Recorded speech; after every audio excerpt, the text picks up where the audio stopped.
For the first time in hundreds of years, the center of world power is changing, and it's not just between America and China. Today, the world fears the rise of a new giant, India, and the truth is no one can stop it. Now, when I say that, I don't mean fear in the sense of being afraid. I mean respect. I mean attention. I mean knowing that something big is happening. If you look around the world from Washington to Beijing, from Moscow to Brussels, everybody is watching India right now. And they are asking themselves one question: how is this going to change the future of the world order? India today is already the fifth largest economy on earth. Not long ago, it was behind Britain, the very country that once ruled over it. But now, India has moved ahead. And if growth continues at the current pace, if India can sustain 6 to 7% GDP growth year after year, by 2030, it is expected to become the third largest economy behind only the United States and China. It is an extraordinary achievement for a nation that was once considered a poor developing country. And let's talk about what is driving this transformation. India's IT and service sector has become the brain of the digital world. When you pick up your phone, when a company in America or Europe needs software, there is a good chance that somebody in Bengaluru or Hyderabad or Pune is behind that code. Giants like Infosys, Wipro, and Tata Consultancy are leading the way. At the same time, manufacturing is beginning to shift as costs rise in China. As global companies worry about over-reliance on Beijing, they are looking toward India. Apple is already moving part of its iPhone production to India. Tesla is negotiating to set up a factory. That is not just economics, that is geopolitics. And let's not forget the startups. India now has the third largest startup ecosystem in the world. After the US and China, every year new unicorns are born in fintech, edtech, healthcare, and green energy. And behind this is a growing middle class. Hundreds of millions of people entering the consumer economy, buying cars, smartphones, homes. Global companies cannot ignore that kind of market. Now, numbers are important, but the real story of India is not just in its GDP, it's in its people. India today is the most populous country on earth with more than 1.43 billion citizens. But here is the real difference. The median age is just 28 years old. Compare that to China or the United States, where the average age is around 38. In Europe, it's even older. That means while the rest of the world is getting old, India is still young. And that youth is not just in numbers, it's in skills. Every year, India produces more than 1.5 million engineers, doctors, scientists, innovators.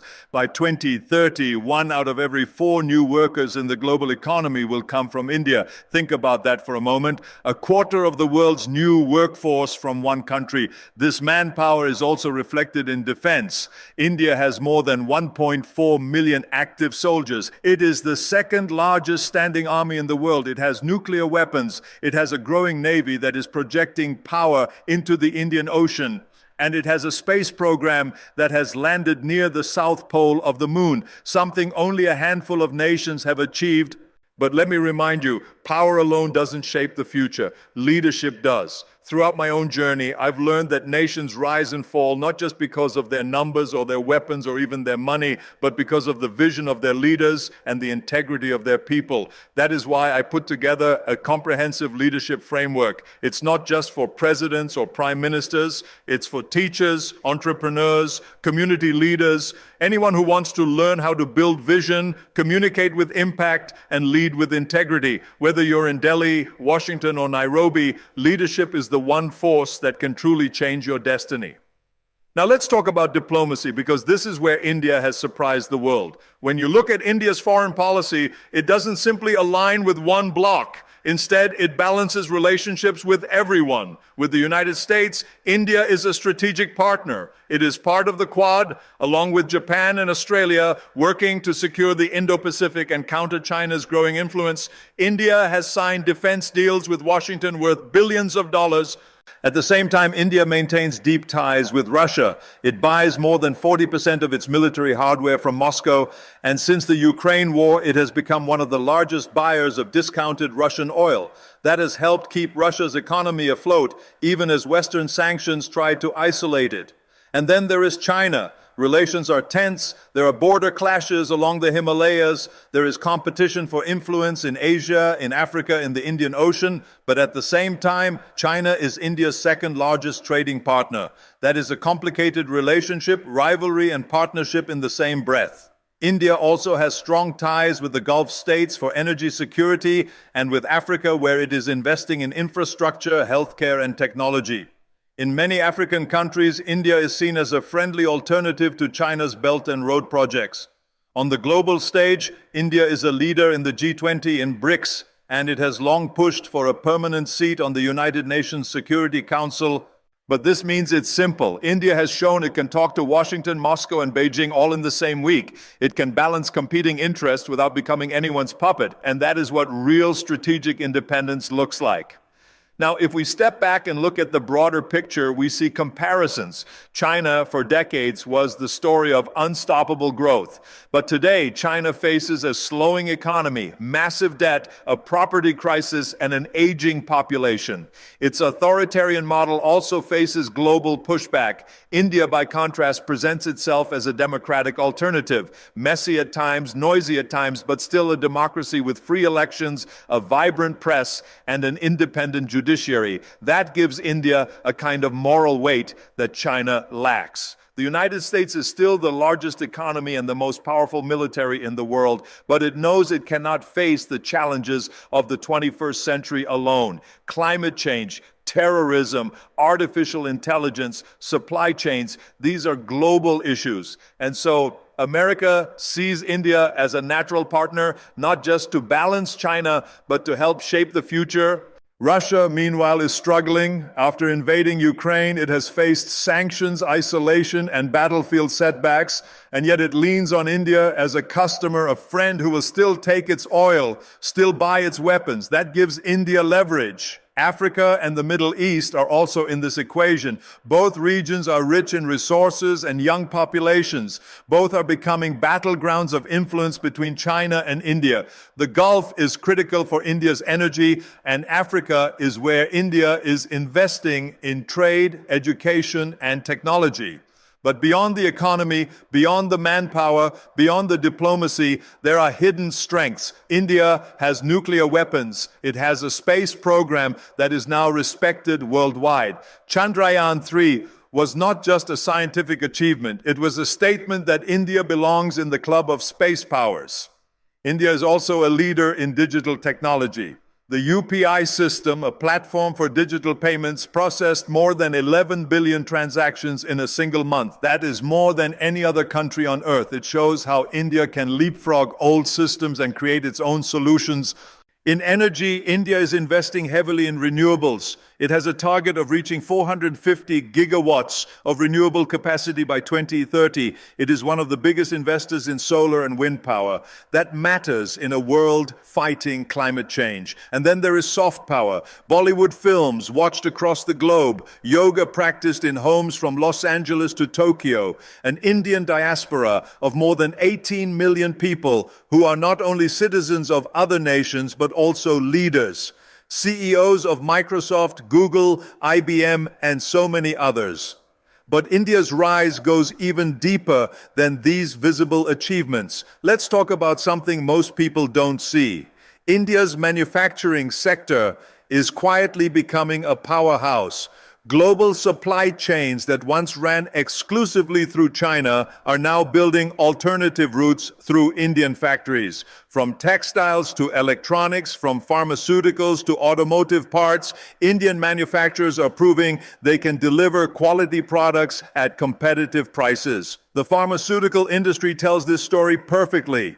India is already the world's largest provider of generic medicines. It supplies 20% of all generic drugs globally and 60% of all vaccines. During the COVID pandemic, when the world needed vaccines urgently, India stepped up. It became the pharmacy of the world, supplying critical medicines to over 100 countries. That kind of capability doesn't happen overnight. It takes decades of building expertise, infrastructure, and trust.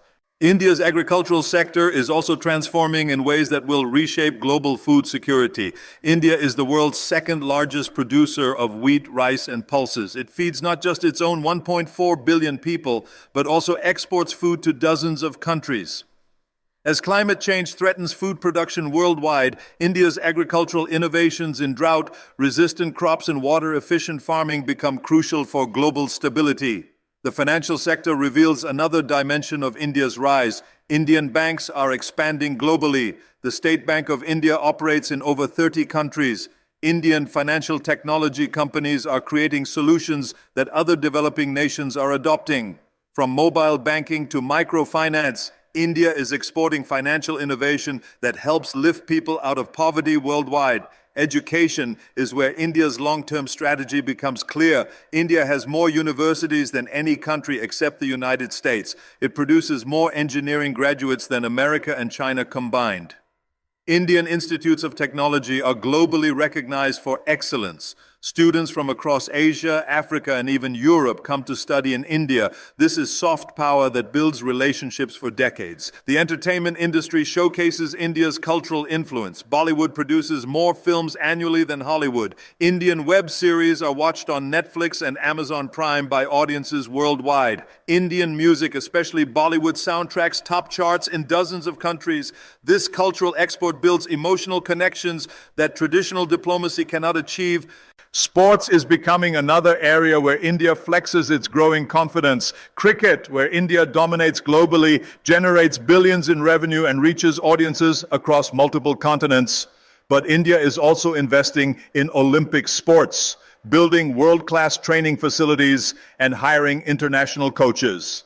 The goal is clear: to become a sporting superpower that matches its economic and political rise. The environmental sector shows India balancing development with responsibility. Yes, India is still heavily dependent on coal for energy, but it is also the world's fourth largest renewable energy producer. India has committed to achieving net zero emissions by 2070. It is investing massively in solar power, wind energy, and green hydrogen. For a developing country, this represents an extraordinary commitment to fighting climate change while growing its economy. Transportation infrastructure reveals the scale of India's ambitions. The country is building the world's largest highway network. It is constructing high-speed rail lines that will connect major cities. Indian Railways, already the world's fourth largest network, is being modernized with new trains, stations, and digital systems. This infrastructure will support economic growth for decades. India's approach to technology development differs from both America and China. Unlike America's private sector dominance or China's state-led model, India creates public-private partnerships that leverage both government resources and private innovation. This hybrid approach allows India to develop critical technologies while maintaining democratic values and market freedoms. The defense industry exemplifies this approach. India is reducing its dependence on foreign weapons by building domestic capabilities. It is designing and manufacturing fighter jets, missiles, naval vessels, and advanced radar systems. The goal is not just self-reliance, but also becoming a major weapons exporter. Countries worldwide are already buying Indian defense equipment because it offers advanced technology at affordable prices. Water management represents one of India's most critical challenges and biggest opportunities. With 18% of the world's population, but only 4% of the world's water resources, India has been forced to innovate. It has built the world's largest water transfer projects, developed advanced desalination technologies, and created water recycling systems that other water-stressed nations are copying. Healthcare innovation shows how India solves problems through frugal engineering. Indian companies have developed medical devices that cost a fraction of Western alternatives while delivering similar quality. Indian hospitals perform complex surgeries at costs that are 90% lower than American hospitals. Medical tourism to India is growing rapidly as patients from wealthy countries seek affordable, high-quality healthcare. The digital revolution in India goes far beyond the famous UPI payment system. India has created a digital identity system called Aadhaar that covers over